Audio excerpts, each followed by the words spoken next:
দুই এক ঘন্টা বারবার, দুই এক দিন না প্রতিদিন, দুই এক সপ্তাহ না প্রতি সপ্তাহ, দুই এক মাস না 12 মাস, দুই এক বছর না সারা জীবন আমরা পড়ব সাল্লাল্লাহু আলাইহি ওয়াসাল্লাম। 1 নম্বরে টিটকারি মশকারা বাবা, 2 নম্বরে শারীরিক আঘাত করলো, 3 নম্বরে তারা সবাই মিলে প্রস্তাব দিল মহাব্বত।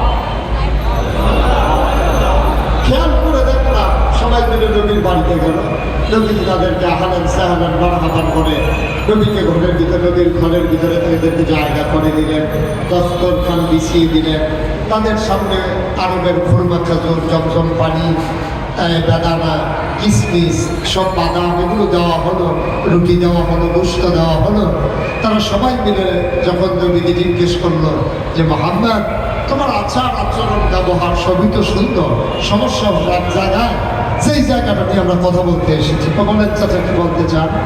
কথা তো বেশি কিছু না, কথা হইল আমরা চিন্তা করে দেখলাম তোমাকে 3টা জিনিস দেব, তবে শর্ত হইল এই 3টা জিনিস অথবা যে কোনো একটা জিনিস যেইটাই তুমি গ্রহণ করো এর বিনিময়ে এক আল্লাহর পথ তোমাকে ছেড়ে দেওয়া না। আপনারা কি রাজি আছেন নাকি? রাজি আছেন? নবীজি বললেন ঠিক আছে চাচারা, বলেন দেখি আপনাদের কি প্রস্তাব। আবার মক্কার কাফেররা বলল যত টাকা চাও সব টাকা কাবার কেনারে জমা করে দেওয়া হবে, যতক্ষণ মন চাই তুমি টাকা দেওয়া, কোনো বাধা নাই, সব টাকা তোমার, শর্ত হইল এক আল্লাহর কথা আর বলা যাবে না। নবী বললেন দফা কয় দফা? গেল কয়টা? তাই 2 নম্বর বলেন, ওই 2 নম্বর সুন্দরী সুরুষি কুমারী যুবতী কন্যা চাও, যত সুন্দরী মেয়ে চাও, যতজন মন চাই বিয়ে করিয়ে দেব, মোহরানা লাগবে না, কাঁথার বেনারসি লাগবে না, টাকা লাগবে না, খরচ করা লাগবে না, সব আমরা দেব, শর্ত হইল এক আল্লাহর কথা আর বলা যাবে না। 3 নম্বর, ওই 3 নম্বরে নমিনেশন পেপার সাবমিট করা লাগবে না, নির্বাচন করা লাগবে না, পুস্টার লাগানো লাগবে না, তোমার কোনো খরচ করা লাগবে না, বড় মিছিল করা লাগবে না, টাকা দিয়ে ভোট কেনা লাগবে না, তোমার মক্কার পঞ্চত্র নেতা বানিয়ে দেব, আমরা কেউ তোমার সাথে কম্পিটিশনে যাব না, তুমি হয়ে যাবো আমাদের আপন নেতা, শর্ত হইল এক আল্লাহর কথা আর বলা যাবে না। আল্লাহর নবী চুপ করে গেলেন। কাফেররা জানতে চায় তোমার এবার মতামত জানিয়ে দাও। আল্লাহর নবী মুচকি হেসে কয় চাচা আপনাদের প্রস্তাব কি শেষ? হয় 3 দফা প্রস্তাব, মন চাইলে 3টা নাও, তাইলে যে কোনো একটা না, আর শর্ত হইলে এক আল্লাহর কথা বলা যাবে না।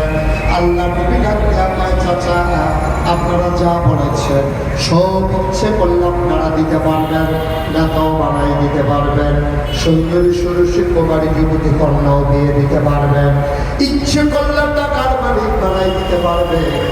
আপনারা যা পারবেন না এমন জিনিস যদি আমাকে দেন, আমরা পারি না বলতে কোনো শব্দ আছে নাকি? কি পারি না বলে দাও। ওই যা পারবেন না তাও যদি দিয়ে দেন, ওই কোন জিনিসটা পারবো না? আল্লাহর নবী কয় ডান হাতে যদি সূর্য দেন, বাম হাতে যদি চন্দ্র দেন, কোনোদিন যা পারবেন না ডান হাতে সূর্য দেওয়া যাবে, বাম হাতে চন্দ্র দেওয়া যাবে।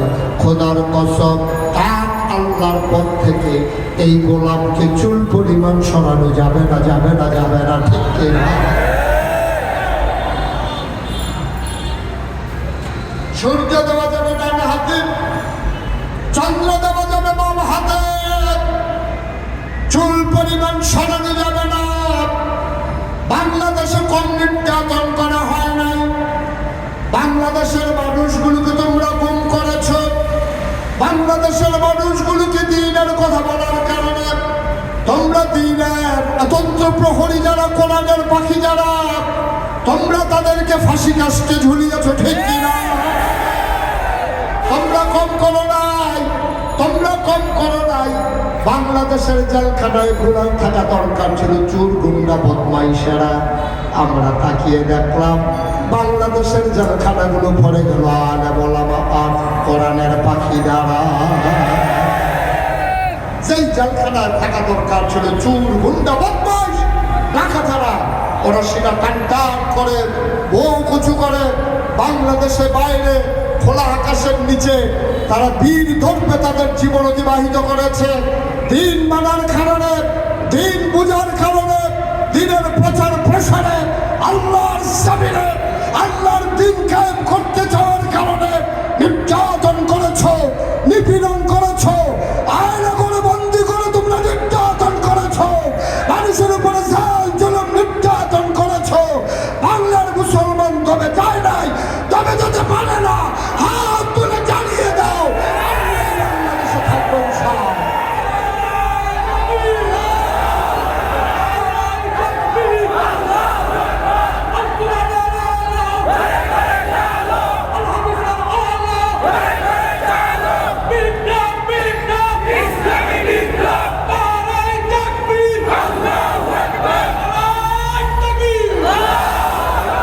সবাই করার আমিন।